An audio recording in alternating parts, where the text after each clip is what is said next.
Welcome to the FiveStack. Nice to see you. So many people. Skylu, Andrea. I can't even keep up. I can't do this every time because so many beautiful people know where to get proper information. And the community here continues to grow around the FiveStack, where we count down the 5 biggest stories democracy lovers on both sides of the 49th parallel need to know today. And we do it every single day around 3 o'clock. We schedule. Hi, Lori and Pearl. Nice to see you, Kat. Noble Blend. How are you? And today is no different. Today I'm excited. We've got some cross-border information. We've got Mark Carney telling Donald Trump to go F yourself and then putting a major chess piece from the board back in his pocket. We'll get to that story because a lot of people are pissed off. We've got Trump swatting his former national security advisor at his home in his office today. You heard that right. John Bolton got it from the DOJ and the FBI today in another cooked up effort to distract you from something we won't be talking about today because the Trump administration has absolutely zero desire to release the Epstein files, which are supposed to be out exactly. Epstein. And we will dig into Jeffrey Epstein. We'll talk about his ICE goons gassing a schoolyard full of kids in Portland. It's all stuff you need to know today. And before we get started, I'm seriously considering moving to Canada. That's Linda. Hi, Linda. You come on up here. We'll take you. Yeah, everybody wants to be here. And we get to see it all from the outside in with my very good friend and the curator of narrative.org here on Substack, one of the best investigative reporters in the world, Mr.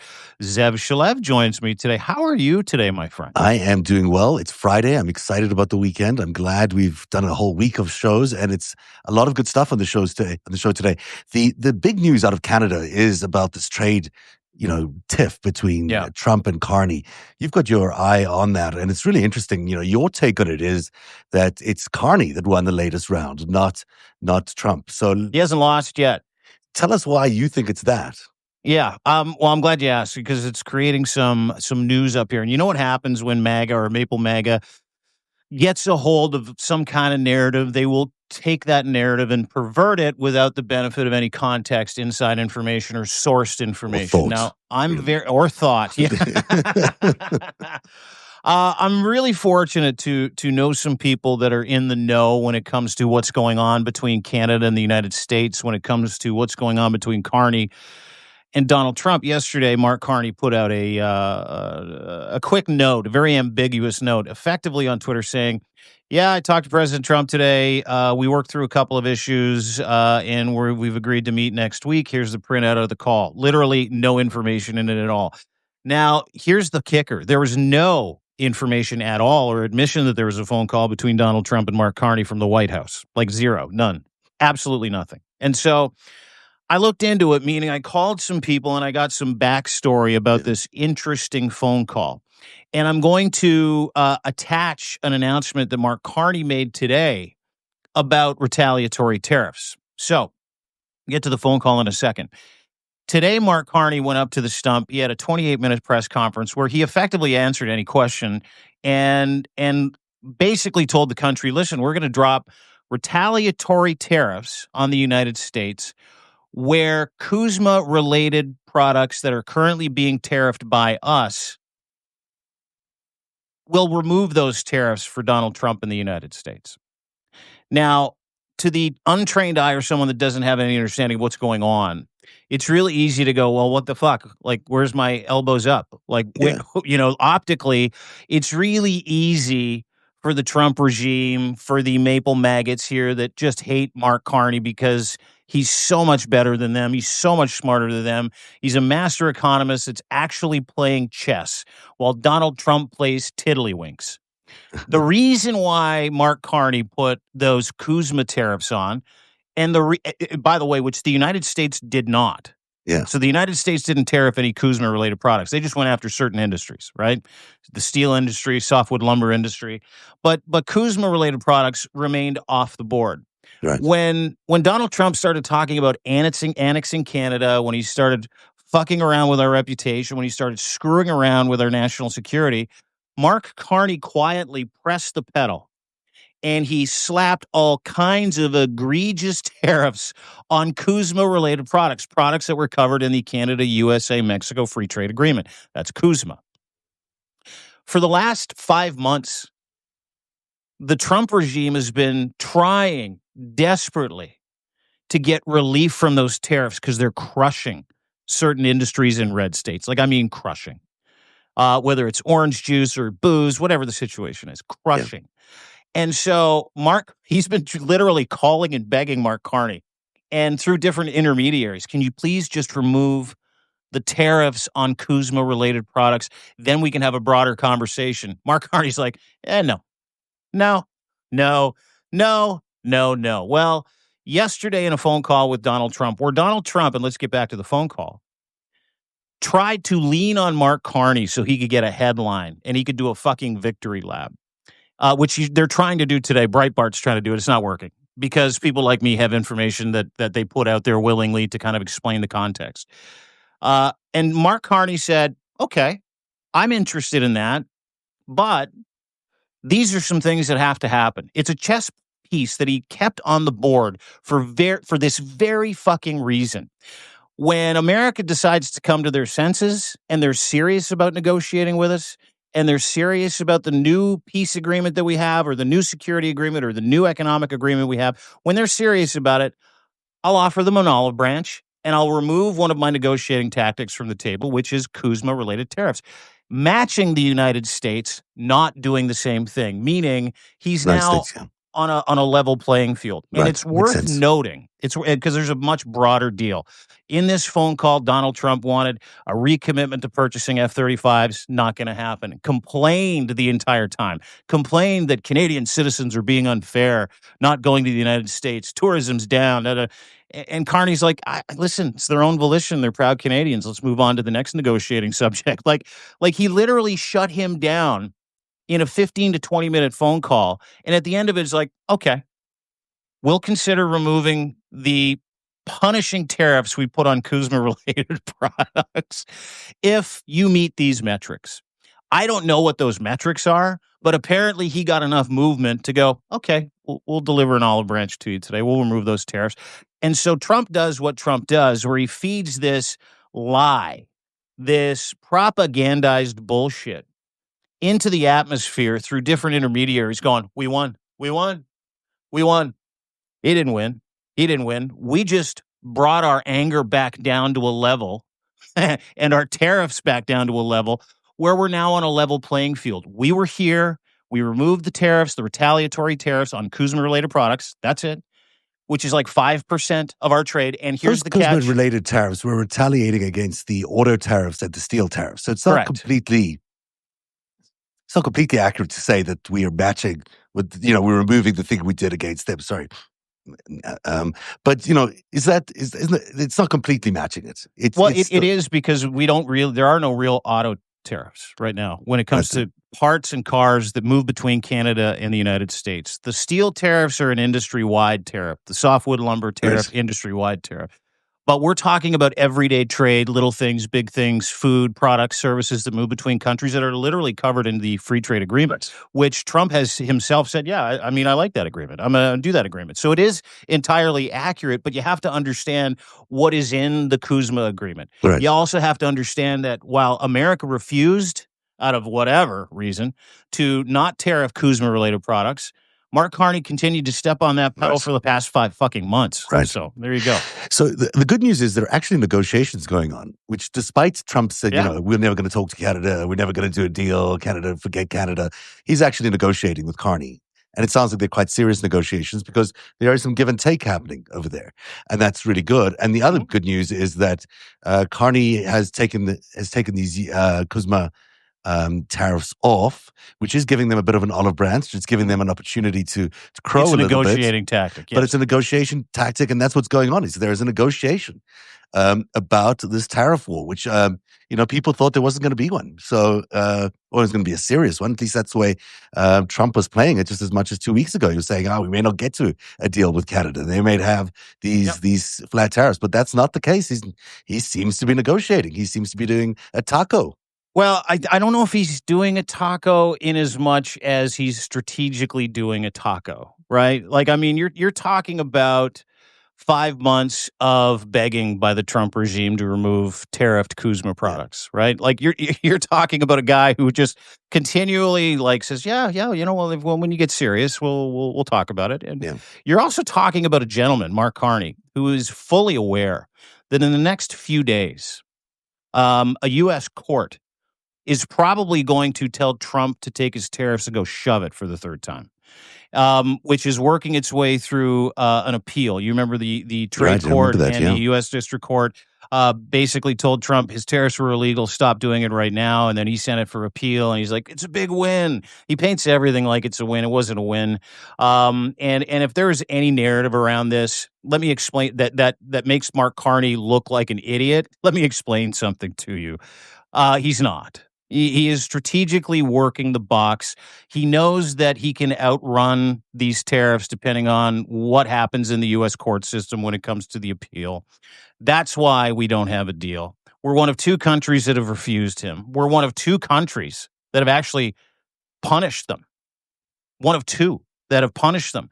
And you're not hearing anything about this from the Trump regime other than through a couple of proxies saying Mark Carney folded. Indeed, he did not fold at all. He held the line for 5-6 months, and they are negotiating, but they're negotiating against a couple of different clocks. One of those clocks is the U.S. court system and the Court of Appeal that's going to turn over these illegal tariffs is what they are. I mean, they're just willy-nilly, throw a dart at the board. Let's charge someone 35 here, 15 there. Oh, you're going to prosecute my friend in Brazil. That's 50% for you. It is categorically illegal to do what he's doing with all of the United States as trade partners, and it will get struck down. So Mark Carney's had his eye on that clock the entire time. He's kept these chess pieces on the board for this very moment when he can sense and he knows things. Obviously, we don't. He probably talks to people in the United States. Where's that at with the appeal? And he's also now put Trump on notice, saying, okay, much like what happened with the EU leaders. Flatter him. Sure. Yeah, you're a great guy. Whatever you need. You want us to do this? Sure, we'll do this. But, you got to stick to your word, right? So now the ball is in Trump's court to negotiate in good faith. Yeah. Meanwhile, Maple maggots out there and detractors and bots and trolls are like, he had no cards. You guys don't know what the fuck you're talking about. He does take away one of Trump's arguments, which would have been, hey, you're taxing Kuzma products and you shouldn't be. So it takes away that argument. That's very smart of Carney because it takes away probably the only card that Trump had to negotiate back. So we'll be watching that story. Thank you, Dean Blundell. Well, hang on. And let me just add this last little piece in there. We'll add this little piece in there. Go for it. This is Trump's playbook. Yeah. Much like Gavin Newsom's going all in. We'll talk about Gavin Newsom doing the very spectacular Trump mockery playbook. Yeah. This is a negotiating tactic that Trump loves to use, right? Yeah. You hit someone with something, you keep it there until you get what you want. And then as a kindness, you're like, oh, instead of 35%, we'll just drop it to 10. Like, I cannot stress that anymore. And I am not interested in deliberating with anybody over what Mark Carney did when nobody can see into those rooms or nobody's on those phone calls. I'm lucky enough to get some inside information. Wanted to pass it on to you before we started the FiveStack because Canada is going nowhere, baby. Dean Blundell from deanblundell.substack.com. So we can get all the news that's better than every other news organization on the planet because Dean's got it. Dean's got everything. Speaking of which, the number 5 story in the countdown today, they gassed children until their school surrendered. Federal ICE agents have been deploying chemical weapons next to a K-8 school in Portland for months, forcing the Cottonwood School to completely abandon their campus. Unbelievable story. Chemical weapons. We're talking about like really serious things, aren't we, Dean? Like real things that you wouldn't want your kid anywhere near. And the school has surrendered, has finally had to move. Yeah, it's an amazing story. And if you go to deanblundell.substack.com, you can read about it. It really, in microcosms, in small moments and small examples, you get a real feel for how barbaric the Trump regime is, how barbaric ICE raids are, and what they did to these people, specifically in blue cities, and you're seeing a lot of this. If you go there, you can actually see the video of them spraying chemical weapons in and around this school, which is located fairly close to an ICE facility, where protesters are trying desperately to stand up for their basic human rights and the fundamental human rights of everybody in Portland, everybody in Oregon, like you see around the country. So now what they're doing is the Trump regime has okayed chemical warfare, where it's not just pepper spray. It's like it chokes you out. And you can read about what is in those chemicals that they have bombarded this school ground with K to 8 Cottonwood School, where, JK to 8, junior kindergarten. So you got 4 or 5-year-olds all the way up to 14-year-olds that were getting headaches, vomiting, were sick for weeks, couldn't go to school. Kids weren't allowed to play in the playground. And ICE just continued to lob munitions and chemical weapons in and around the school, which is close to an ICE facility. And the school this week, and it's some of the saddest shit ever, had to pull every kid out of that school and move them across town so that they could learn in confidence, in safety, without munitions and chemical warfare being pumped into their school and into their playground by Donald Trump's ICE Gestapo. If you read it and you see the video, deanblundell.substack.com, it will gross you out. Why were they detonating these chemical weapons around the school? I mean, what was the reason? They're attacking protesters, peaceful protesters. That's the other part of this that's as disgusting as gassing a school full of fucking elementary school students. And now there's concern around the water supply in this community because some of these chemical weapons could be seeping into the water supply. I mean, this is ICE going to absurd lengths in order to enforce their immigration policy. I mean, this is them attacking protesters with chemical weapons that shouldn't be used in these kinds of places at all, forcing a school to evacuate across town. And now there's a risk that the water supply may get contaminated by these weapons. They're busy adding storm drain filters to prevent hexachlorothane from contaminating the water. I mean, this is coming to a neighborhood near you as well, obviously. This is ICE. Yeah, this is a dress rehearsal for the rest of the United States. And in their effort to violently attack peaceful protesters in Oregon, they are making children sick with chemical weapons. Yeah. They're using chemical weapons on peaceful protesters trying to stand up for the fundamental basic human rights of American citizens, migrants, other people legally in the United States, minorities that are literally being targeted by the Trump regime due to Project 2025. And on top of that, you've got a couple hundred students whose parents also sick, by the way, dropping their kids off, that have pulled those kids out of school. And now they've just moved the entire school. But to your point, the lingering damage in that area, all the chemicals that they've been spraying and the green mist, and you should see these ICE agents. This is the other part of this. It's sick.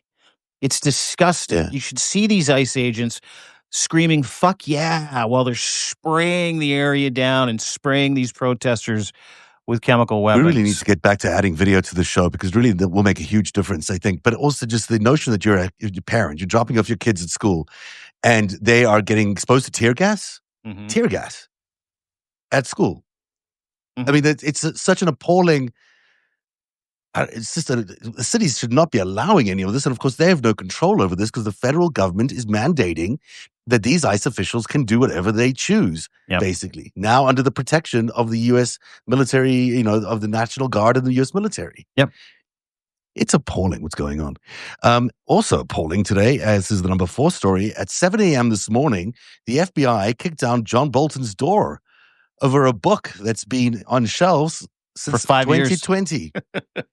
I mean, this is not a new story. We've been covering the story since 2020 because when he wrote the book, Trump was furious. He said there was classified information in there. He tried to get it stopped from being published. It was published. It's not news. But for some reason, the FBI decided to raid John Bolton's home and office today in a pre-dawn operation in order to find out exactly what classified information the former national security advisor may have at home. And not only that, they've been doing it with Kash Patel announcing to the world that they're doing it. This ridiculous thing about, no one is above the law. It's my Kash Patel impression right there. Look at my eyes. It's my Cash Patel impression. Only you'd be shorter, so you'd be like shrunken down. Cash Patel sends out a tweet saying no one is above the law. Yeah. FBI agents on a mission. What mission is this? To prosecute something from 2020? Mm-hmm. Yeah, that's exactly what he's doing. This story is amazing because it touches a whole bunch of different things. Okay. When I woke up this morning and I flipped on Substack, and Rick Wilson was going off from the Lincoln Project, and as was Steve Schmidt, a buddy of mine from The Warning, legendary political strategist. He's also a guy I go to a lot of Blue Jays games with, so I can't wait to talk to him. I'm going to get him on to talk about it next week. Donald Trump, John Bolton wrote a book, an expose in 2020 that was widely published, and just understand how book publishing works. Publishers don't put things out with sensitive information in it, lies. Anyway, they could get sued, libel, slander, any of that stuff. They refuse to do it. They don't. They're in the business of making money, not getting sued. And they have a very strict process when it comes to vetting information. The piece that apparently Donald Trump said was a national security piece, which nobody should have been aware of, was allegedly, as I understand it, and this is so funny, when John Bolton admitted in his book that Donald Trump looked at him one day and asked if Finland was part of Russia. You know that happened. You know that actually happened. Of course it happened. Donald Trump was so embarrassed by this, he threatened to sue him. He threatened to go after him. And he did that this morning. He had John Bolton swatted. He sent FBI agents through Cash Patel to his house, to his offices. John Bolton's like, I don't know what the fuck they're doing there. They're not going to find anything. To his credit, they left with nothing, went in with a bunch of bags, left with nothing, maybe took some stuff out of his cars, but really didn't take anything. Now, here's why this is interesting. Not only, two reasons. Not only is the promise of Trump itching to arrest a political opponent or an enemy, to send shockwaves to all of his political opponents and enemies. And by the way, Adam Schiff might be next. Lev did a great breakdown on this on his Substack in a quick live from the car today. He's like, holy shit, I just heard this. Here's what's going to happen. And he's been right about it. He's been right about Trump trying to arrest enemies, trying to make a show of force, trying to go after political opponents and people who he has, people who have pissed him off. John Bolton pisses him off daily. John Bolton, 16 hours before he was swatted, was like awful to Donald Trump. Talked about he was giving Putin everything that he wanted. He knows all the state secrets. He's been in the rooms with these guys. So it's really important to listen to guys like John Bolton, whether you like him or not. Yeah. Because he worked for Fox or he worked no one for really Trump. likes him. I mean, nobody. Like literally nobody. But yeah, like him getting swatted is like, it wasn't like, oh, one of my guys just got swatted. It was like, no one really gives a shit. But let's just parse through the proper information here. So the other reason why this is very interesting is because you know what today is, right? It's Epstein Files. Yeah, I was exactly that. It's Epstein Files Day. We're supposed to get all of the Epstein Files today. You and I scheduled a time to sit down and have a feature where we went through the Epstein Files today. Yeah.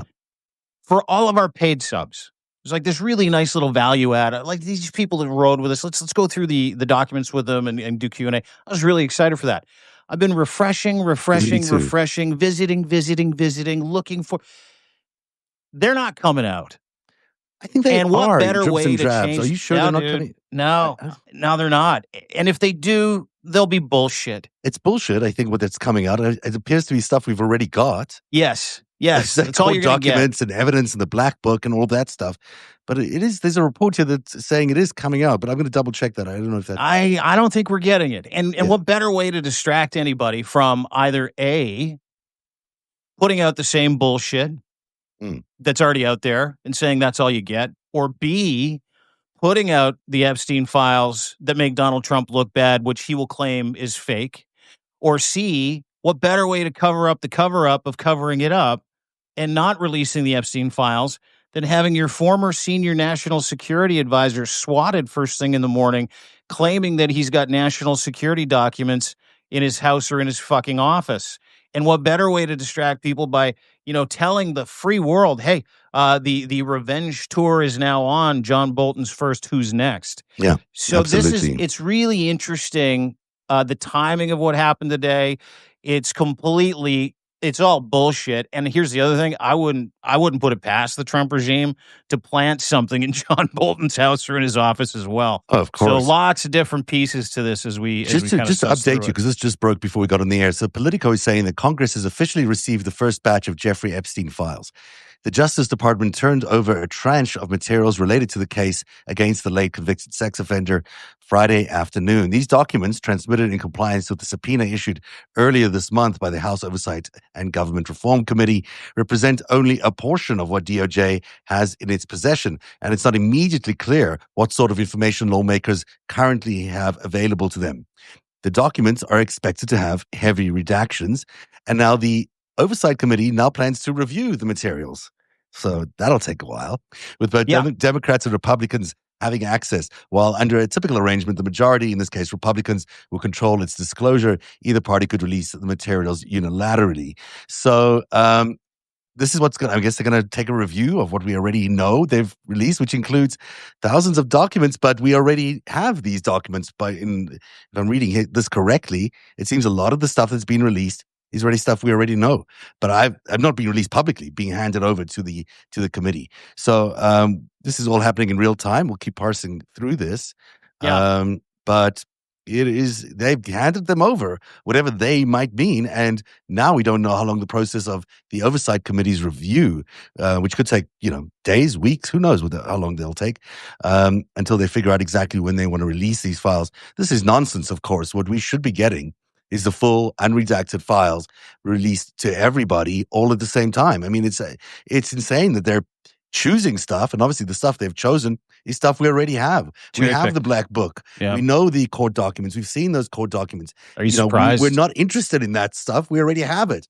Give us the stuff we don't have, and they're not giving us that. So, because why? Well, because Donald Trump's in them, obviously. Because if you have to go through the FBI files of Epstein, you would find that Donald Trump is in them. He must be. There's no ways he's not, unless the FBI was not doing its job for the last 4 decades, and one assumes they were. So this is, what we expected. The cover-up continues. Mm-hmm. Yeah, and at the same time, they released a redacted and heavily edited transcript of Todd Blanche's interview with Ghislaine Maxwell. Oh, did they? Yeah, and in it, a glowing recommendation about Donald Trump. No idea that she had no idea that Jeffrey Epstein worked for the. Oops, you just froze. This is a woman, by the way. Keep in mind, this is a woman. What did she say? I'd missed that part because you froze for a second there. That she Donald Trump is the greatest, always cordial, and that was the extent of her relationship with him. Yeah, that's what she said. Cordial. Okay. Cordial. He was cordial. I didn't say. And allegedly, she also said when she was asked, "Did you ever?" Kate. Oh, can you hear me? Yeah, you keep cutting out a little bit, but I can hear you. Did you ever know Epstein to communicate with the FBI? And she said, "No, I had no idea." Epstein or Trump? Epstein communicating with the FBI. Oh, you're unplugged. Were you asking if Epstein or Trump had been communicated with the FBI? Oh, you can't see us or hear us, I bet, right now. Can you hear me? Hello, Dean. You hear us? You hear us? No. Yeah, I got you now. Okay, there you are. I missed what you said there. Is it the Trump or Epstein communicated with the FBI? Yeah. Which was she asking? Which was she confirming? She was asked if Jeffrey Epstein. Okay. If she knew that Jeffrey Epstein communicated with the FBI, and she's like, "No, I had no idea." What about any other intelligence agency? She said, "I think that whole aspect of that idea is bullshit." That's what she said. So you can guarantee yourself, just from 2 things that I just read you from the transcripts, which dropped at the same time, not only are these heavily edited, this was heavily fucking choreographed. Yeah. For her to say that she had no idea. She had no idea. Yeah, Ellie just said, "Daddy's girl." I mean, it's impossible for me to understand how that could even be remotely true. I mean, I've researched this for years. I mean, clearly, Epstein worked for intelligence agencies. I mean, 3 of them, but definitely 1 or 2. Let me read. Let me just read this. This is her father. Dude, you've documented. This is one of the greatest cover-up whitewashes you'll ever see. This is what she said in the transcripts when she asked about Trump. Trump was always very cordial and very kind to me, and I just wanted to say that I admire his extraordinary achievement in becoming president now. Oh, please. And I like him, and I've always liked him. So that is the sum and the substance of my entire relationship with Donald Trump. Hundreds of pictures and videos. That's the sum is that he was nice to me a couple times. Yeah, we didn't go out in the 90s. We didn't have all those party nights. Just nothing like that happened, of course. Just a cordial guy. I mean, it's nonsense. And of course, the real feeling that Epstein had about Donald Trump is he was terrified of him. He thought, Trump was going to kill him at the end, and may have, in fact. Also, they hadn't spoken for all those years because he was terrified, because it was believed that Trump had placed the initial call to the Palm Beach police about Epstein's, human trafficking operation. So that's why, Epstein was terrified of Trump towards the end of, after their friendship broke up. That's why he sang to Michael Wolff. Yeah, exactly. Yeah. So can I read some more of this? Yeah, please. I'd love to. Yeah. Asked about going to Mar-a-Lago, said she only went there to dance because it turned into a club. Did you go in there alone or with Mr. Epstein? Todd Blanche says. Ghislaine Maxwell, mostly alone. Todd Blanche, did you know where? Ghislaine interrupts. And the times I went there, it was for an event, maybe once or twice. Then she said, and do you know whether Mr. Epstein went there? I believe he did, but again, he didn't take me with him all the time. So he would go and, he did from time to time, but he would go alone. I think he would maybe go himself to the spa. I certainly did. Now, Todd Blanche then asks, almost done. Todd Blanche then asks, did you ever observe President Trump receive a massage? Yeah. At his own spa. Did you ever observe? Of course she didn't. It's fucking the dumbest, most loaded question in the world. She goes, never. Never Todd received a Blanche, massage. never. Todd Blanche says, did you ever observe? You said that you were. I mean, have you seen there's photographs, public photographs of Mr. Epstein and President Trump together? Ghislaine Maxwell says, yes. Todd Blanche says, and there's photographs of, I think you're in some of the photographs. Maxwell says, yes. Blanche says, as well, those all appear to be in social settings. She says, yes. Do you? Ghislaine interrupts. That's my memory. They were social settings. I don't know Epstein's. If he had, whatever the nature of the president's friendship, if you will, or however you went to define that with Epstein, I was never witness to it, she says. Then she says, I think they were friendly like people are in social settings. I don't think they were close friends. I certainly, have never witnessed the president, if any of, I don't recall ever seeing him in his house, for instance. I actually never saw the president in any type of massage setting. I never witnessed the president in any inappropriate setting in any way. The president was never inappropriate with anybody. In the times that I was with him, he was a gentleman. It is all respect. No. Well, that's not what Katie Johnson said in that indictment, that she had to pull because she was threatened by Donald Trump's people. That's not what she said there. I'm busy hustling something here because I want to see if I can play you some of the audio. And I don't know if I do that. Let me try this. You trying to jimmy rig something over there? I'm trying to, while we're on the air, because why not try something different? Can you? Yeah, you can still you keep fiddling, but because there's more to this transcript. Okay. She said you never saw President Trump there in person. Maxwell says, it's been a long time. Probably not. She said, probably not, even though there are multiple pictures of her there at Mar-a-Lago with Jeffrey Epstein, on Jeffrey Epstein's plane. In the beginning, mid maybe 2000s, and it would only have been a social setting as far as I recall. Todd Blanche says, and did you ever hear Mr. Epstein or anybody say that President Trump had done anything inappropriate with a masseuse or with anybody in your world? Maxwell says, absolutely never, in any context. Oh my God. Do you, I mean, and the questions are so fucking leading and soft too. Yeah, really. I mean, They're this is just a just joke. ridiculous. Do you know whether masseuses from Mar-a-Lago spa ended up giving private massages to Jeffrey Epstein? I'm not asking for what you may have read from at this time, but from your personal knowledge, do you know whether that's true? I don't recall. Attorney General, Oh, sorry. DOJ, I Okay, don't. and this the is time is currently What do you sorry. got? You got some This is audio? this is the actual audio. So let's listen to some of it. arriving to the U.S. Attorney's Office, and we will commence the proffer shortly.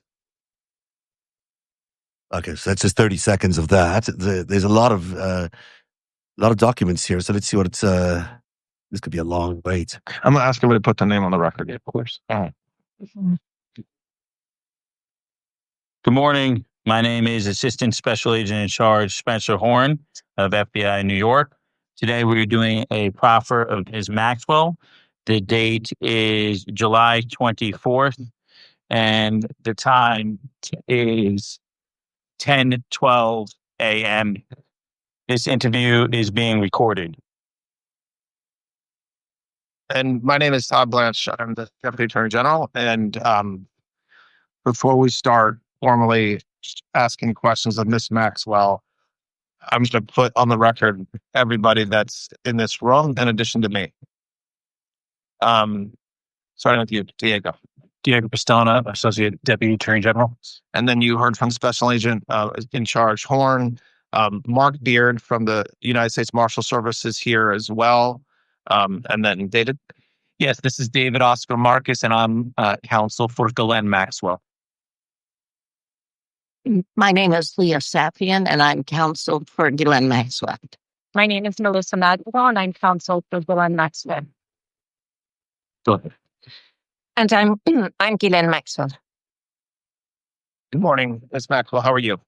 Good morning, Mr. Black. Good. Okay, so before we started recording, we met for a few minutes. I introduced myself and we chatted, and now I told you that we were going on the record.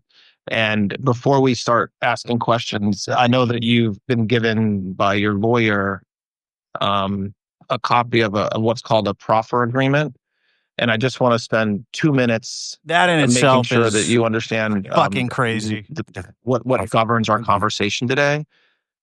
The most important part of this agreement is that this isn't a cooperation agreement, meaning that by you meeting with us today, we're really just meeting. I'm not promising to do anything. I'm not promising to ask Judge Nathan or any of the judges that's been assigned to your case to do anything. We're just talking. And so that's the most important part of this agreement. However, almost as important is the fact that what this agreement does for you is it gives you protection. So what it means is that the government cannot use what you say today against you, with some exceptions, which we'll talk about in a minute. But whatever you talk about today, you have what's called immunity. So that means that the words that you say today, we cannot use against you in a case in chief if we were ever to bring one. It's a convicted pedophile of thousands of children, by the way. Yeah, this is unbelievable. They actually gave her complete immunity in this thing, which we knew, but it's kind of remarkable that she's getting this deal that she can lie with impunity and then gets moved to a minimum security prison. Well, and keep in mind, I just read you like four small pages, like maybe the highlights of it. Where We'll move ahead in here and see what else we could find. But yeah, keep going. Yeah, I just read you four pages where she contradicts what Donald Trump said, just in a microcosm. I wasn't aware that Jeffrey Epstein recruited young masseuses from Mar-a-Lago, who, by the way, were working there underage at the spa. Yeah, and to which Donald Trump 3 weeks ago said, "Yeah, Jeffrey Epstein stole all my young masseuses, and that's why we had a falling out on his fucking on Air Force One." Yeah. So already, like in the 4 pages that I just read to you, she's lying. She's committing fucking perjury, and she's lying. Not. She's not committing perjury because she's got this proffer. There you go. She's got immunity. It's the same Which was the entire point. Yeah. You can lie with impunity to save the reputations of people who can get you out of fucking prison. And it will get you out of prison because now you're in a minimum security prison. Let's listen to some more here. Let's see if we can get some more here. Yeah, there it is. Okay, we're just confirming that it works, and it does. Ms. Maxwell, I guess about a week and a half or 2 weeks ago, Mr. Marcus reached out to me and said that you wanted to speak with somebody from the government about not only your case, but about everything that's been in the media and that's been publicized about Mr. Epstein in your case. That was true, and I did speak to him, and I did ask him and did tell him that I'm very keen to talk to anyone, because no one from the government at any time ever since the inception of the case, so dating back to the early 2000s, has ever spoken to me, and indeed, I believe ever reached out to me at any time to even speak to me. And that includes up to when I was indicted and prosecuted. I believe that, or I understand, I should say, rather, that my attorneys at the time did tell the government that I wanted to speak to them, because I was very keen to meet with anyone so that I could tell or have them ask me any question. I've never had any problem just to speak to anybody, and I offered myself, and I kept asking if they would meet with me so that I could talk to them, and for whatever reason, that was not happening. Okay. I have questions that I want to ask you, but I'm not. If there's a question that I'm not asking that you think should be asked, I invite you to volunteer. Same thing goes to your lawyers. Just to start a little bit, very briefly, can you talk about when you first met Mr. Epstein? I know that goes back a while, and then just very generally talk about your relationship with Mr. Epstein from the time you met him all the way up until his death. I met Mr. Epstein in 1991. Bullshit. That's a lie. Yeah, total lie. I'd never heard of him or met him before, and no one in my family had ever either. My father never knew him, and I'll explain why that is. Can you pause that? Yeah. If you go to your Substack, narrative.org, Greatest Heist, Part 7. Yeah. There's a picture of Donald Trump in what, 1989? Yeah, 1989, yeah. He said she didn't meet him till 91. More fucking perjury in the purpose. Well, that was about Epstein. That was about Epstein, I think. Yeah, but she said she didn't meet him, and her father also hadn't met him and was not aware of Jeffrey Epstein until 1991. Look, it's not even easy to, like, Epstein worked with Maxwell on his financial crises in the years leading up to his death. I mean, he was working with him. There is evidence towards that, and not just from me, not just from Ari Ben-Menashe, not just from Stephen Hoffenberg. There is lots of evidence to show that Epstein was helping with those financial crises, and that, you can quibble with the year. Maybe it wasn't 1983, maybe it was 1988. But absolutely, Ari Ben-Menashe is on the record as saying that he met Jeffrey Epstein in Robert Maxwell's office. He was introduced to him as someone who they wanted to include in their Iran-Contra operations team. And, and that's, aside from that, it's clear from every other bit of evidence we've been able to amass that Hoffenberg knows that Epstein worked for Douglas Leese, who worked with Adnan Khashoggi in the 1980s in London. The likelihood of all that happening at the same time that he would have met Epstein is pretty high. But we have an eyewitness who was there, who met Jeff Epstein in the office of Robert Maxwell. So she's lying. What was constructed in 1991 was her, leaving after the death of her father on the Concorde, and arriving in the arms of her so-called lover at the time, Jeffrey Epstein, who was going to set up this new life for her. But that was cover. That was just, that was the story that was spinning the world and telling the world. The truth of it is they met in the 80s, and it's just ludicrous to suggest otherwise. I mean, that's just the evidence that's out there. I think it's pretty well documented, but I'm sorry about this audio bleeding. No, dude. This is great. You want to play a little bit more? And then Yeah, we'll get to I'm gonna jump ahead here just because I don't know. There's so many hours of this. I don't want to. But let's play a little bit more where we are. So see what it gets. I had a girlfriend who I was, yeah, I'd moved to America briefly I'd moved to America in 1990. Okay. Moved was the big word. I'd come to visit America in 1990. I had been running my own company up until that time, which was a company called Maxwell's Corporate Gifts.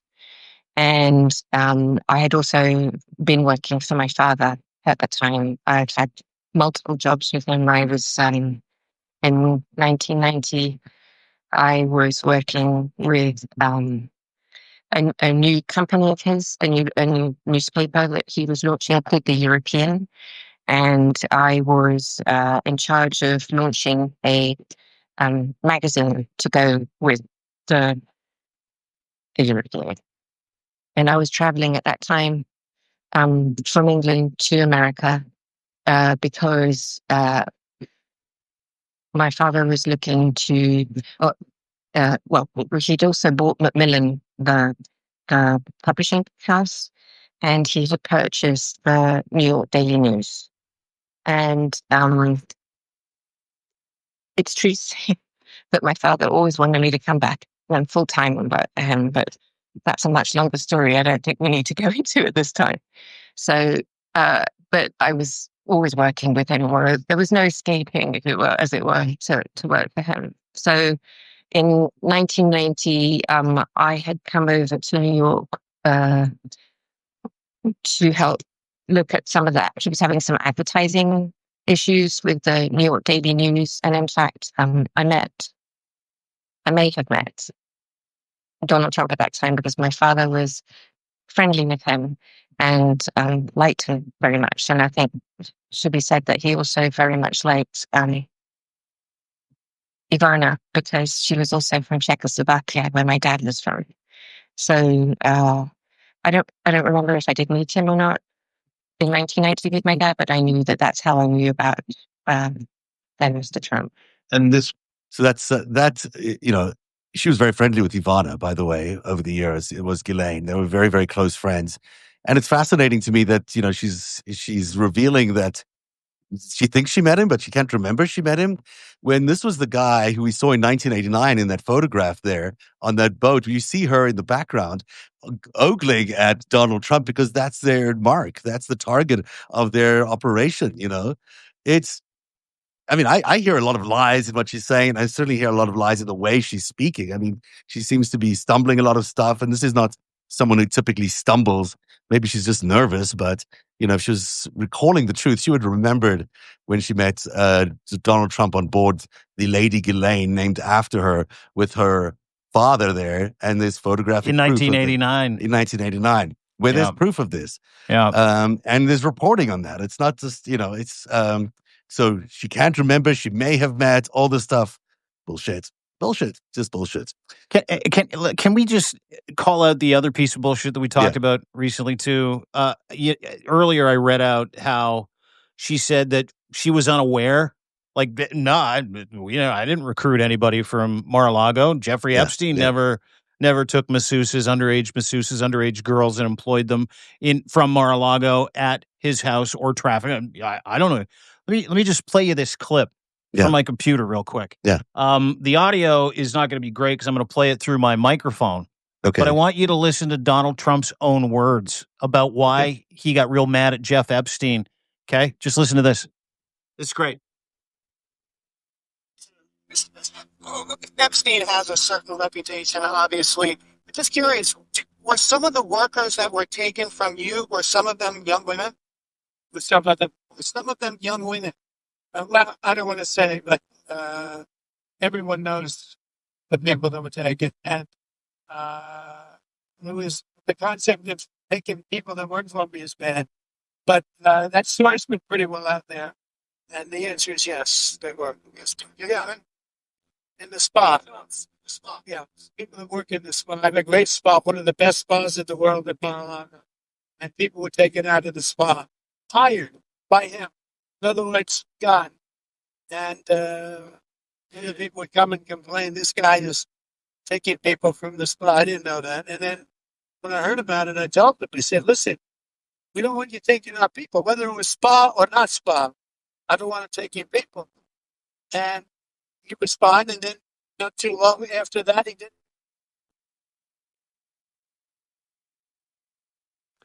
I mean, you might have to repeat that for some people who couldn't hear it. I could hear it, though. He clearly saying that Epstein stole people from his spa. Young girls. Yeah, and this clearly lines up with Virginia Giuffre's testimony. And testimony from dozens of other women. This is where she was picked up by Ghislaine and Jeffrey. This is where they were finding their lures for all these honey traps for these famous people that they were landed up doing, which included Prince Andrew. I mean, there's like so many lies. I don't even know what we've listened to, maybe 5 minutes. There's already 5 minutes. There's only 9 hours and 55 more minutes. Of this. Listen, everybody's going to go through this. It's going to take us a while to unpack this. Make sure you go to narrative.org, subscribe here as well. We're going to roll out our assessment of this. We're going to fact check it for you over the next couple of days. We'll be back. We'll do a paid feature for everybody where we'll kind of go through and take some of the highlights and be able to sort of fact check it with you in real time. But I want everybody to remember the first part of our conversation, the first piece of audio that you played, the what's it called, the proffer agreement, immunity, the proffer agreement, immunity that she got. Yeah. As you can tell already through the last 10 minutes, the only reason she was given that agreement, the only reason is that so she could pathologically lie and perjure herself and protect certain people. That was the only reason. Yeah. Because to that point, every lie that she told, which we've just uncovered at least 2, maybe 3, maybe 4. Those are the kind of lies that land you in jail forever. Yeah. That is fucking nuclear perjury. Yeah. So the reason she got that immunity agreement was so she could lie her little pedophilic ass off. And so that Donald Trump and Todd Blanche could show the world through softball questions that Donald Trump's a good guy. Yeah. He didn't do anything wrong. It's such bullshit. I sit here right now and I got to tell you, 5-10 minutes of this, it's already making me sick for the victims, for the women, for the girls, for the families whose lives have been ruined by that woman, Donald Trump, Jeffrey Epstein, and hundreds of other sick fucks. And it's the reality of it is they were meant to hand over the Epstein files from the FBI today. This is what they offered instead. This is their public offering, is a woman who is complicit in all these crimes, who's in jail for 20 years for committing these crimes, serious crimes. And by the way, part of her jail sentence, because she perjured herself during her trial. Exactly. Yeah.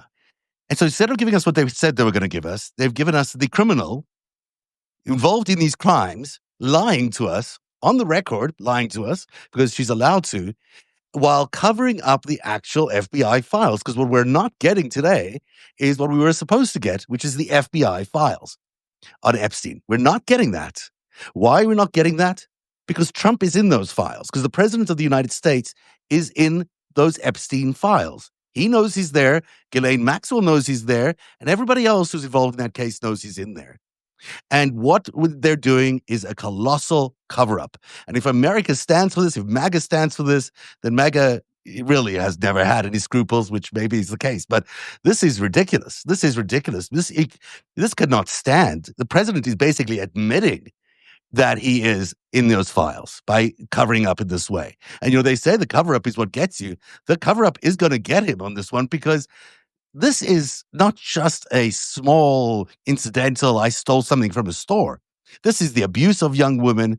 This is blackmail. This is financial crimes, as we've been detailing in The Greatest Heist, serious financial crimes that he's enriched himself with, people have enriched themselves with, while stealing from the taxpayer, while stealing millions and millions of dollars from the taxpayer, stealing the futures, the American dreams of all Americans. literally, I think it's trillions of dollars that they stole from the people of America throughout these years of conning and mafia activity and mob activity, which they did because they could get away with it because of the espionage cover that Epstein had. Right? Epstein was told we couldn't get you got a sweetheart deal because of the espionage reasons, because he was in espionage, he wasn't criminal. So he was covered to do all these criminal activities. So was Donald Trump. But it doesn't mean those crimes didn't happen. Those crimes happened. And how did they get that? How did they secure all of that? Well, also they had the blackmail against all the participants because they put them all in compromising positions with underage girls.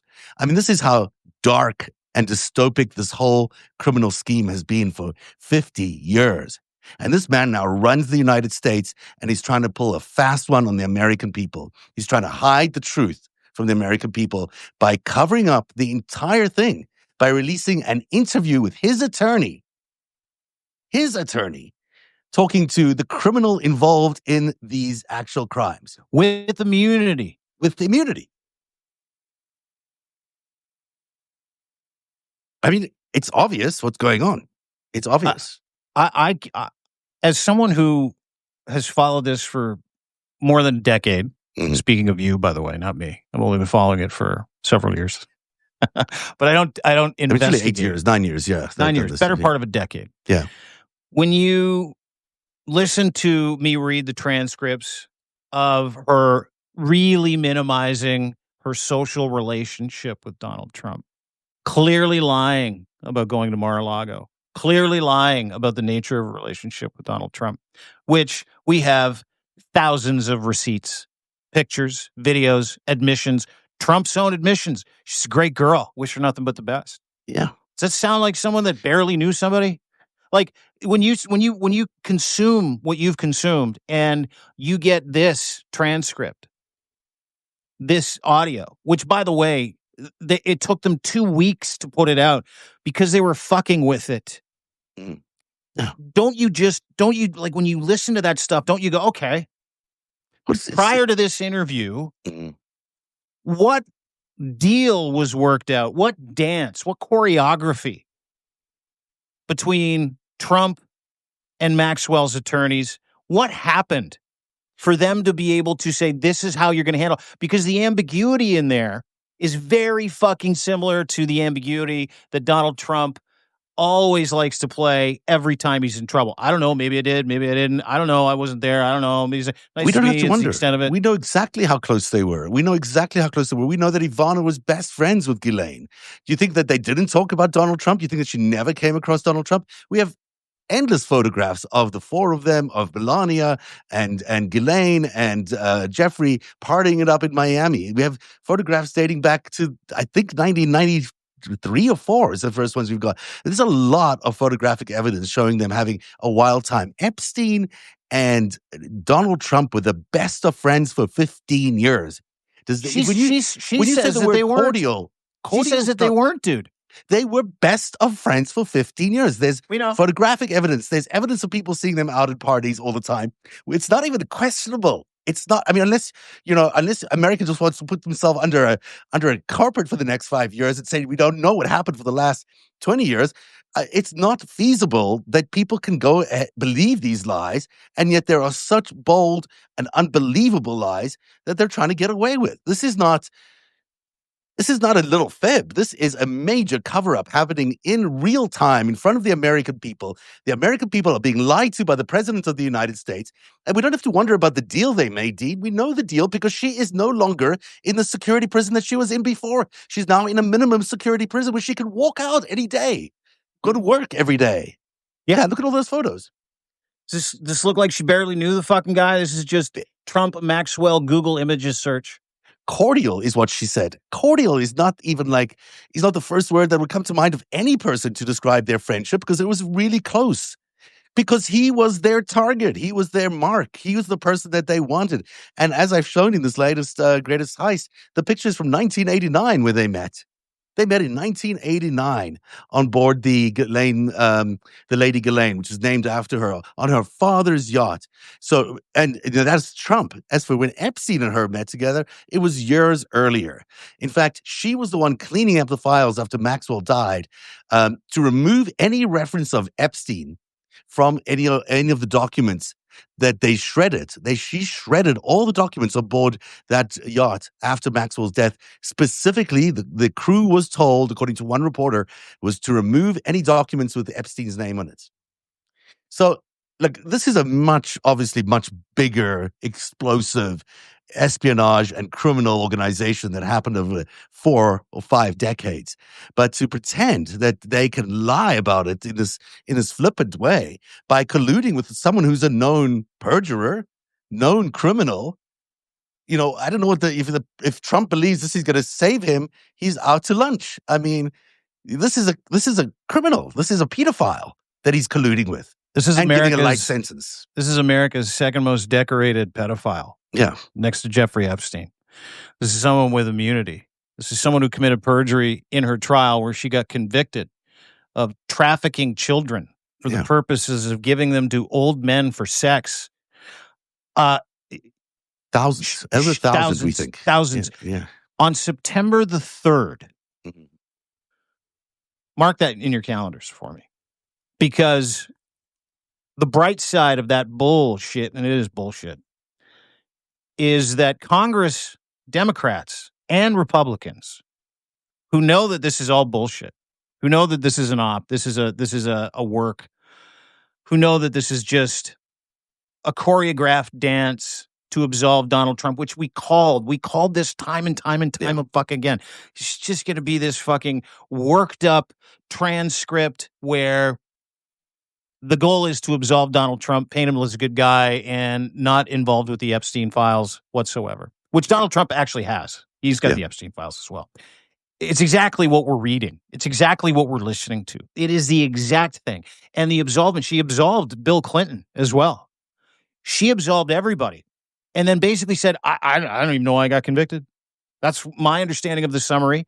Too long, don't read. And that's my understanding but here's the bright side. September the 3rd. Yeah. We'll dozens of victims, dozens of Epstein's victims, of Ghislaine Maxwell victims, are going to get a chance to get paraded through Congress and speak their piece about their experience. And everything in those 10 hours worth of transcripts is going to be meticulously challenged by the legal team working with the Democratic Party and guys like Thomas Massey, Republicans with a fucking conscience. And that is going, keep this in mind, that is going to be really difficult, specifically the visuals, for Donald Trump and Ghislaine Maxwell to wash away. So, point Democrat.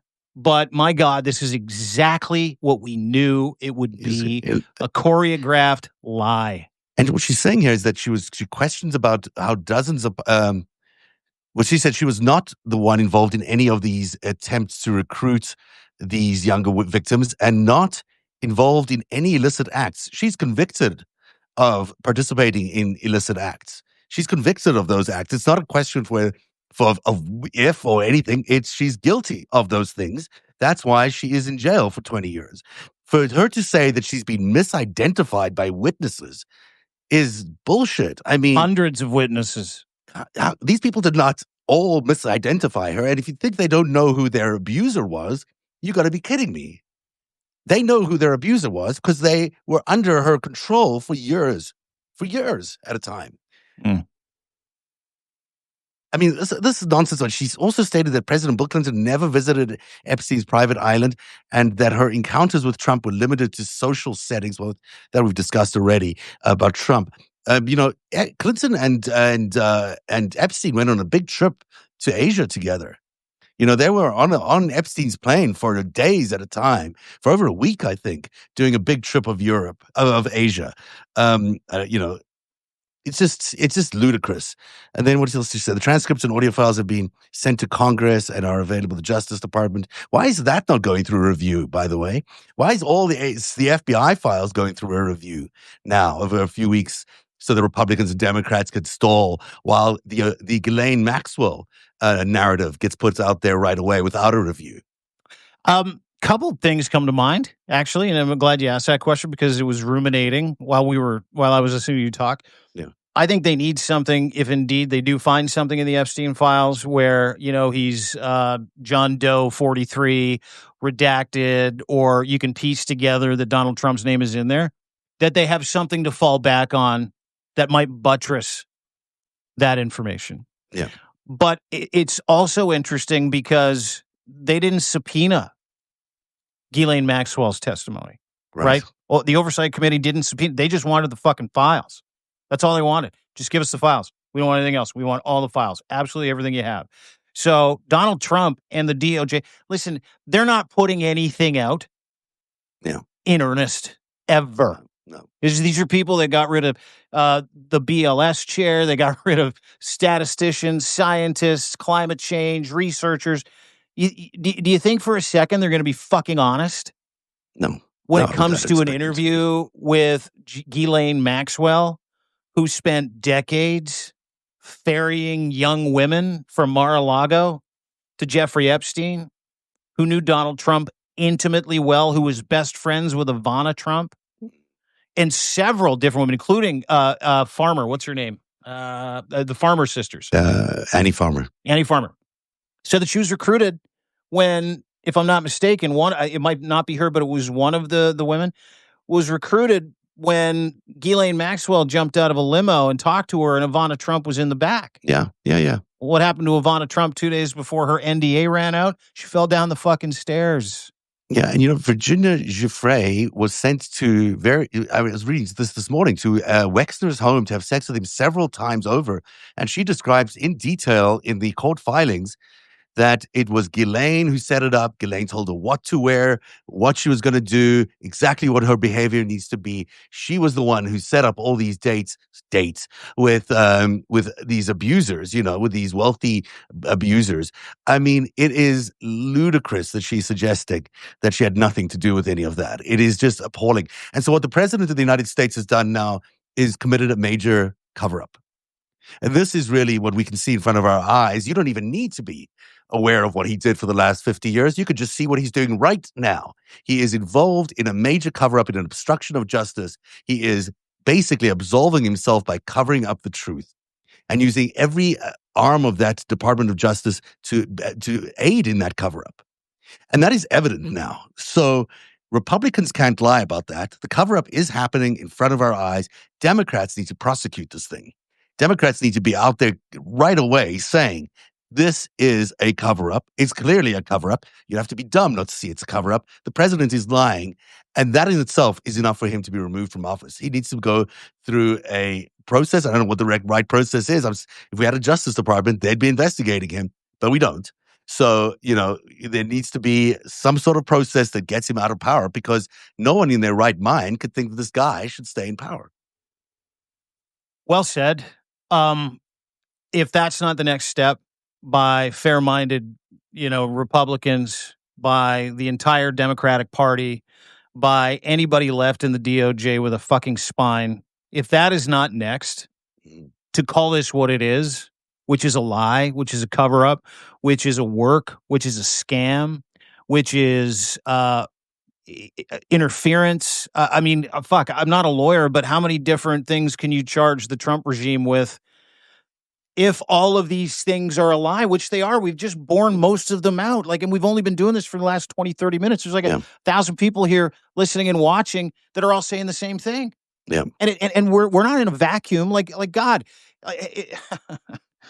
from no files and thousands of videos, Pam Bondi's fucking words. We're going to release the Epstein files. Yeah. Ghislaine Maxwell's in prison. She should be.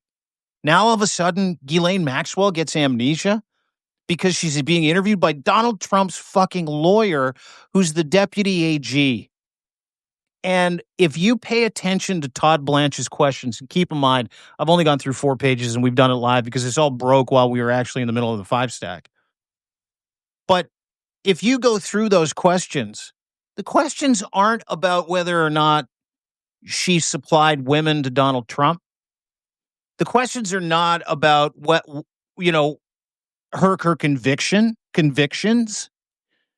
The questions are not about the nature of her relationship. It is all about, do you remember anything? Did you see anything? And he doesn't prod. He just moves on to the next fucking question and just takes her fucking word for it. There's no challenging her. Yeah. Where was Maureen Comey during all of this? Why wasn't she invited? She got fired. She got fired the week before, right? The week before. Yes. Otherwise, she would have been there. And she would have pushed back. Yeah. Yes. I wanted. I think we need to sort of figure out how we're going to do this properly. But I'm just going to dip into one more little bit here, just randomly, just because. Let's see what it says. This is in day 2. It's part 7. Let's just see what it happens. Ms. Maxwell, the time is now 3:10 p.m. Thursday, July 24th. My colleagues alerted me to a couple of questions I think I may have forgotten to ask you. One is. Sorry, I was going through my notes. Well, we talked 2 minutes ago about this birthday book that there's been press about. I understand you don't remember anything with President Trump, or a lot about the book anyway. Do you remember asking President Trump to submit a letter for that? I do not. And do you remember, would you have been the one to do that, or would somebody else have done that? I did ask some people. I don't remember Mr. Trump. I don't remember who I did ask, but Epstein also asked people himself directly. Okay. So it could have happened that way. For his own birthday book. Right.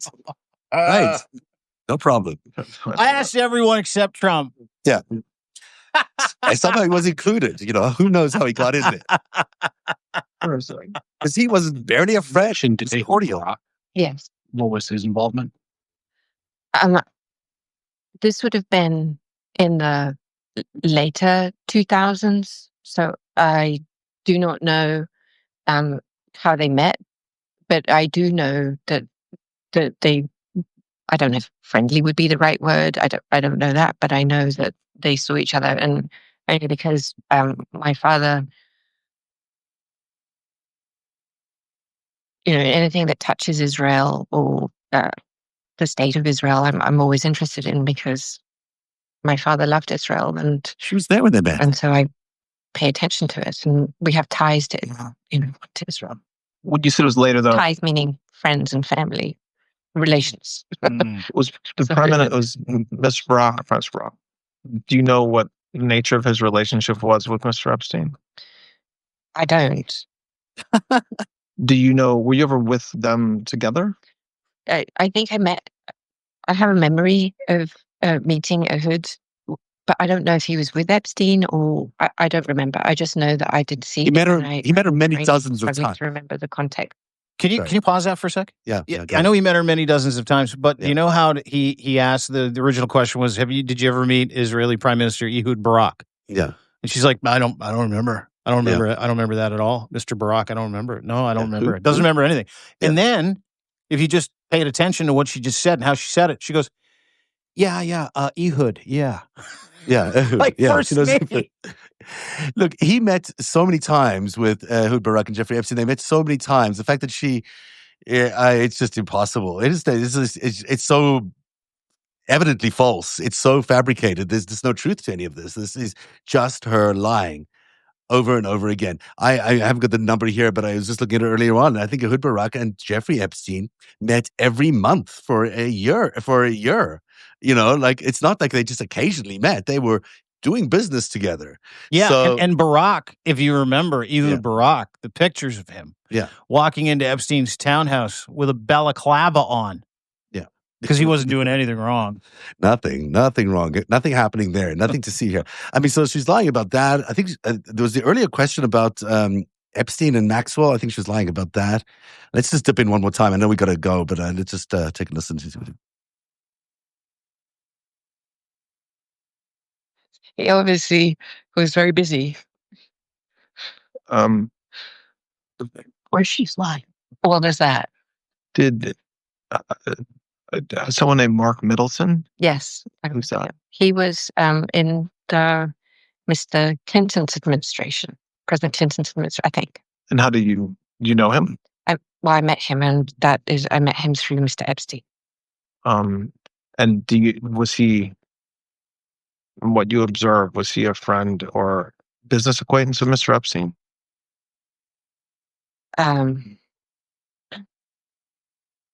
mean, I only saw him a handful of times, but I did see him with him. I mean, he seemed friendly. I don't know if I would characterize. I mean, only having seen him briefly, I don't know how to characterize that. Do you know whether he flew on airplanes with Mr. Epstein? Did he visit the island? Do you know anything about that or their relationship as it relates to that? I don't have any recollection of seeing Mark Middleton at the island. How about former U.S. Senator George Mitchell? Yeah, I do remember George. What do you remember about him? I traveled with him. We went to the most memorable day. I went to. Well, I was friendly with his wife. Start with that, with Heather. And Heather was in New York, so I hung out with her a few times. We had dinners, and I was just friendly, I would say. Separately from her husband, and was friends with Heather. I met Heather through her husband, but we became friends. You became friends with Heather. Yes. And was Mr. Epstein friends with Mr. Mitchell? Yes. Did they travel together besides New York? Did they travel to the island or to New Mexico? I don't remember George ever at the island, but the most memorable trip I do recall with Senator was to Italy. To where? To Italy. Ah, okay. We went to Rome. As the four of you? So Heather and Mr. Mitchell and you and Mr. Epstein? Hardly knew him. That's my recollection. And what were you? Public information about all kinds of names, including some of the folks we talked about today. So I and skipped their ahead. relationship with Mr. Epstein and or you. For any of the folks that we've talked about today, did you observe them doing anything improper with Mr. Epstein, whether with masseuses or with women or girls who were traveling or at the residences that they were at or at the parties that they were at? I did not ever at any time see that. I mean, we can just stop there because it's actually ludicrous. I mean, it's just. Well, listen, she's going to maintain her innocence till she dies. It's Yeah. her game, right? And Well, she got until an she's opportunity released. to get her innocence or her version of her innocence in return for fairer treatment or being sent to Club Fed in Texas, which she was, and getting immunity, which she did. And she gets to lie with impunity and reassert her innocence and try and claim back whatever's left of her miserable, disgusting life. And Donald Trump helped her with it. So Yep. September 3rd, mark that on your calendar. Yeah, it's going to be a big day. It'll be a big day watching those victims address Miss Maxwell's sudden, incredible amnesia. Yeah. And her assertion that she doesn't remember any of it. Everybody's above board, and whatever Epstein did, she was not aware of. I don't see why she's not testifying. I mean, she should be testifying in public. I'd like to hear her say She'll this in lie. front. What's the purpose of bringing You know what? like 'Cause a at least we can ask convicted some perjurer real in front questions of her. You know, this softball interview that Blanche has done with her is: did you do any wrong things? See anything wrong? Did you see anything wrong? Did you notice any wrongdoing? What is that? Did you see any wrongdoing? I mean, there's evidence, obvious evidence that they committed wrongdoings. So to ask, did you see anything wrong? I mean, she's convicted of crimes that she did. So the questioning, the line of questioning from the president's attorney is so ridiculous that in fact I would like to hear her testify in front of what are the Republicans going to say, that she's some sort of victim of a false prosecution? Is that what they're going to come up with? Because it sounds like she's done nothing wrong according to her. It's Let me just put a couple dates on the map before we wrap this up. Yeah. And I can't thank everybody enough for choosing to spend this time with us instead of sourcing this material themselves. Maybe easier for an Epstein Files savant like Zev to be able to explain the pitfalls, the pratfalls, and all the other bullshit that we're listening to. Maureen Comey, the federal prosecutor against Maxwell and Diddy, by the way, was fired on July 16th. Her proffer agreement for immunity to testify happened on July 21st. So convenient. That interview happened July 23rd and 24th. Do you think for a fucking second that's a coincidence? Of course, it's not a coincidence. Of course, it's not a coincidence. You know, she was fired because she had all the goods. She's out there. She should be talking. But, you know, this was, you know, the fact that she was not part of this process is only because she was fired. She would have otherwise been part of this process as the prosecutor on this case. But, you know, conveniently fired by Donald Trump. Conveniently. You know, this is the story now, as far as I'm concerned. This is about a cover-up. This is not only about the fact that there was a crime back then, but the president is now currently involved in a criminal event. He's committing a crime right now, just like Ongoing. Nixon committed the same crime, and it's happening. It's happening before our eyes, and he thinks he's going to get away with it by putting John Bolton on the front pages all day. That's not going to work. That's not going to work. The president is involved in conspiring with a known pedophile and convicted criminal in a cover-up of a crime. And the Deputy Attorney General of the United States. I mean, this goes all the way up into the DOJ. And obviously it includes the Attorney General herself and the Director of the FBI, Kash Patel, who set all this up. This is a major conspiracy to obstruct justice. It's a major cover-up of the truth. And the President of the United States is doing it. Yeah, in front of our eyes. Yeah, and maintaining that he knows nothing about any of this. He was asked about Bolton today. He goes, I don't. At first, I heard of it. Everything that happens around him, I don't know. I haven't heard anything. He's behind all of this. Yeah, he has engineered this. He's got Todd Blanche and his sycophants at the DOJ to provide enough cover, enough choreography for a 10-hour cock-up with Ghislaine Maxwell in return for immunity and a nicer sleeping arrangement and a nicer prison. She can walk and off for jail, possibly so. a fucking pardon. Like, that's pardonable stuff right there, folks. Like, it really is. That's the kind of stuff where it's like, ooh, heats off, Ghislaine Maxwell said. But you have to remember the one thing that we keep telling you. She is a pathological liar who's convicted of perjury in the trial where she was convicted. And a spy. Convicted with witness and a spy. Convicted as with witnesses of being a pedophile. Yeah. That case was pretty open and shut. There was nothing more to it. I mean, she was involved in these crimes. There was testimony against her, and she was found guilty because of that. Yep. So now she's colluding with the president of the United States and his attorney in covering up even more serious crimes. And I mean, this is where we're at. This is America on the August the 22nd. 2025. That is the 5-stack plus a lot of what else we were doing. Well, it was like a 3-stack, and then it turned into a Ghislaine Maxwell stack.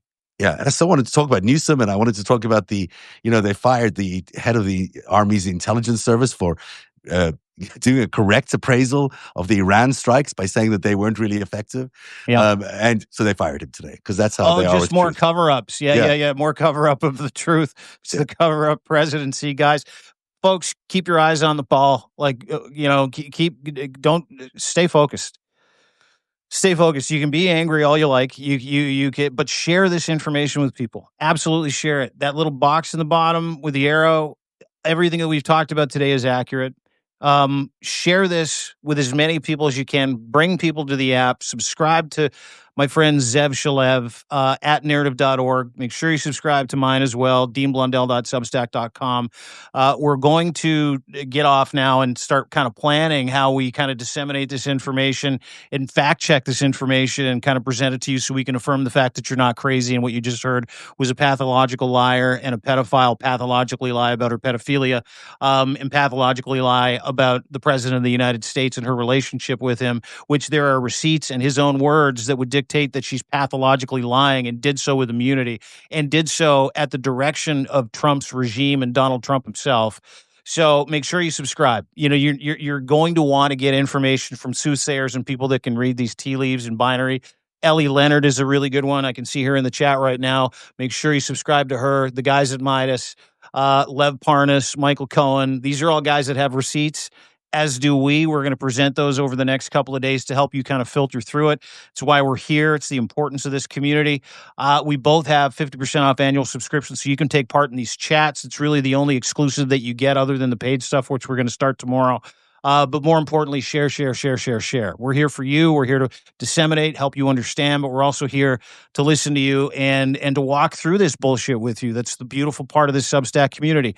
So subscribe to the FiveStack. Make sure you share this with as many people as you possibly can. Subscribe to zevsnarrative.org. Make sure you do that. The Greatest Heist series. Go and look at the pictures. Go and look at the receipts.